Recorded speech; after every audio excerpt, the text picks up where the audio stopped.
नमस्कार. मला मराठीमधल्या दोन म्हणी आज आठवत आहेत. एक आपण याआधी व्हिडिओसाठी वापरलेली आहे, ती म्हणजे चालना कुठं बडविले भट. म्हणजे कुठेच चालत नसेल तर कुणाला बडवता येतं हे तुम्हाला चांगल्या पद्धतीनं ठाऊक आहे. आणि दुसरी एक म्हण आहे, ते म्हणजे नाचता येईना अंगण वाकडं. अंगण नाचता येईना अंगण वाकडं. आता आम्हालाच काही जमत नसेल तर उपलब्ध असलेली गोष्टच खराब आहे असं म्हणण्याचा स्वभाव पद्धत आता रूढ झालेली आहे. तुमचं कोणी ऐकत नसेल तर जे कमी बलशाली आहे त्याला मारायचं आणि व्यवस्थेला दोष देत राहायचा. अशीच सगळी पद्धत आजकाल महाराष्ट्रामध्ये रूढ झालेली आहे. जेव्हा तुम्हाला काही जमत नाही तेव्हा त्याचा दोष दुसऱ्यावर द्यायचा किंवा अशा एखाद्या माणसाला पकडून बडवायचं की त्यातून आपली ताकद सिद्ध झाली पाहिजे. हे असं सातत्यानं चालू आहे. कसं? तुम्ही म्हणाल उगाच किती तुम्ही लावत बसणार पाल्लाळ. तर पाल्लाळ न लावता आता मूळ विषयावर येतो. महाराष्ट्रामध्ये परमवीर सिंगांनी अनिल देशमुखांच्या विरोधामध्ये तक्रार केली. आठवतंय ना? म्हणजे काय, आपली विस्मरण शक्ती दांडगी आहे. सारखं सारखं आठवण करून द्यावी लागते.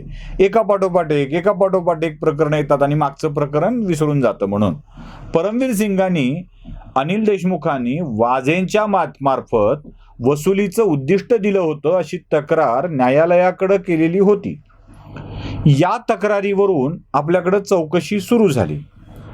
आता परमवीर सिंग काही धुतल्या तांदळासारखे स्वच्छ होते अशातला भाग नाही आहे. त्यांनीही बरेच गडबडी करून ठेवलेल्या होत्या. या परमवीर सिंगांच्या तक्रारीवरून चौकशी सुरू झाली आणि मग महाराष्ट्र सरकारला वाटू लागलं की चला, एक अधिकारी आमच्या मंत्र्यावरती तक्रार करतो, आमच्या मंत्र्याला राजीनामा द्यावा लागतो, याला कसा सोडायचा?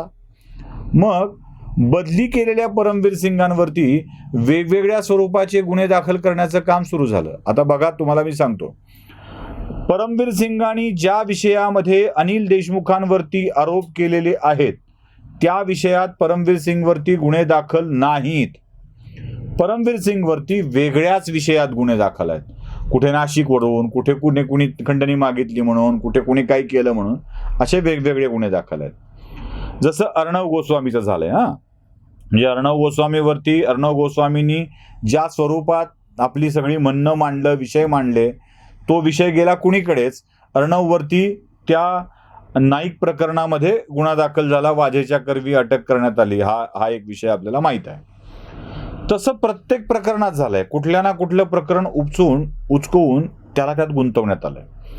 तसं परमवीर सिंगवरती गुन्हा दाखल करण्यात आला. आता हे परमवीर सिंग तक्रारकर्ते आहेत, आरोपी देखील आहेत. परमवीर सिंग सातत्यानं सुप्रीम कोर्ट, हायकोर्ट याच्यामध्ये जात होते. त्यांना कधी सुप्रीम कोर्ट योग्य रेमेडीज वापरा म्हणून सांगत होतं, मग ते खालच्या न्यायालयात होत होते, मग ते उच्च न्यायालयात जात होते. उच्च न्यायालयातल्या त्यांच्या याचिकेवरून थेट अनिल देशमुखांवर सीबीआयची चौकशी लागू झाली, गुन्हा दाखल झाला, अनिल देशमुख फरार झाले. म्हणजे राज्याचे माजी गृहमंत्री फरार झाले. आता या परमवीर सिंगांना राज्यात दाखल झालेल्या गुन्ह्यासाठी अटक करण्याची जबाबदारी कोणाची होती? तर ती राज्य सरकारची होती. आता राज्य सरकार वेळेमध्ये परमवीर सिंगांना अटक करू शकलेलं नाहीये.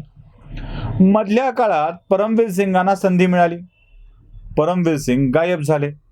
कोणी म्हणतं ते चंदीगडमध्ये आहेत, त्यांनी मध्येच एक काहीतरी पॉवर ऑफ अटॉर्नी करून दिलेली होती आणि त्यामुळं परमवीर सिंग चंदीगडमध्ये असल्याची शक्यता आहे. कोणी म्हणतं परमवीर सिंग अजून कुठल्या बाहेरच्या देशामध्ये हंगेरी पळून गेले. कोणी म्हणतं ते जेकोस्लोवाकिया, जे पूर्वी एकत्रित देश होता, त्यातल्या जेक प्रजासत्ताक वेगळा झाला आहे, काय ते बाकी आणखी एक देश वेगळा झाला आहे, त्या वेगळ्या झालेल्या देशामध्ये तिथे परमवीर सिंग आहेत, तिथे मीटिंग झाली आहे, असं काही लोकांचं म्हणणं आहे. म्हणणे अनंत आहेत. वेगवेगळे विषय वेगवेगळ्या स्वरूपामध्ये समोर येत आहेत.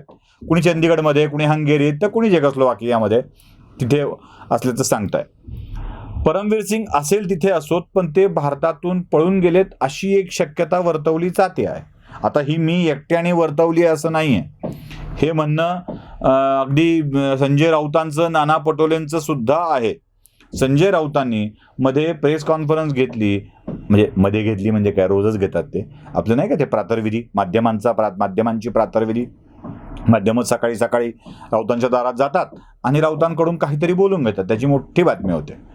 आणि मग माध्यमासमोर रोजच्या प्रमाणे वेगवेगळा विषय हवा म्हणून संजय राऊत त्या विषयावर देखील बोलले. ते म्हणाले की परमवीर सिंगाला पळून जाऊ देण्यामध्ये सेंट्रल एजन्सीचा मोठा हात आहे. केंद्र सरकारने परमवीर सिंगाला देशाबाहेर जाऊ दिलेलं आहे. महाराष्ट्राला आरोपी मिळू नये यासाठीची ती व्यवस्था आहे. असे बरेच आरोप. चालना कुठं बडविले बट. इकडे कुणावर ठोकायला आता उरलं नाही. काँग्रेसला शिव्या देता येत नाहीत कारण ते सत्तेत सहभागी आहेत. राष्ट्रवादीला शिव्या देता येत नाहीत कारण ते यांची आता प्रतिबाळासाहेब झालेले आहेत. त्यामुळे राष्ट्रवादीला शिव्या देता येत नाहीत. आणि बाकी उरतं कोणतं?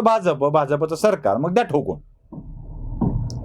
यात स्वतःला त्याला अटक करायला जमलं नाही आणि नाचता येईना अंगण वाकडा, आम्हाला काय व्यवस्थाच करून दिलं नाही, आम्हाला काय हे दिलं नाही, आम्हाला पुराची मदत दिली नाही, आम्हाला वादळाची मदत दिली नाही, आम्हाला हे दिलं नाही, आम्हाला ते दिलं नाही. मागो मागो मागो मागो मागो मागो बस.